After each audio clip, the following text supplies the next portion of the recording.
And Senator McDonald. Thank you very much, President. I rise to bring the House's attention to some statistics that should ring alarm bells among those opposite who have the power to act.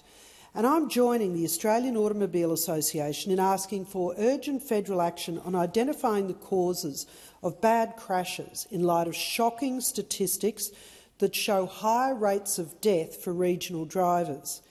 The AAA report that drivers in regional Queensland are more than 3 times as likely to be killed behind the wheel than their metropolitan counterparts. But in New South Wales, regional drivers are nearly 10 times more likely to die on the roads as city drivers. And in Western Australia, a shocking statistic, regional drivers are 20 times more likely to be killed while driving than metro drivers. Furthermore, for every 100 people killed in road crashes per month across Australia, 100 are hospitalised every day. As a resident of regional Australia, I'm appalled at these statistics, which show metropolitan road deaths in Queensland in 2022 occurred at a rate of 3.05 per 100,000 people, while in regional areas it was 10.24 deaths per 100,000. In New South Wales, metro deaths were 1.62 per 100,000, while in the regions it is a staggering 9.32, and in Western Australia the metro death rate was 2.84 per 100,000 people and 18.7 in the regions. And in light of this information, you would think governments would instantly be able to identify the disparity between city and country road deaths, but this is not the case.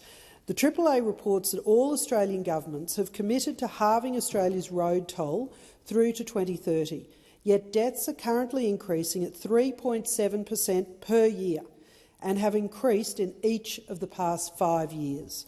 The AAA is one of many road safety advocates calling for the Commonwealth to leverage funding it provides to the states to urgently facilitate the timely, consistent and open reporting of national road safety data. Specifically, the AAA's federal budget submission calls for all Commonwealth road funding to states to be made contingent on states and territories releasing data related to the safety assessment of road infrastructure, casualty crash details including crash type, location and conditions, vehicle details, road user details including road user type, licence status and behavioural factors, as well as enforcement and compliance data. Now, in opposition, Labor called for this. So I ask, now that they are behind the wheel, so to speak, will they commit to this action? It is no good spending billions on roads if there is no way to calculate road conditions as a factor in road crashes. The RACQ's 2022 analysis in Queensland showed 17 regional roads, including 7 in North Queensland, were considered high to medium risk of serious injury and death.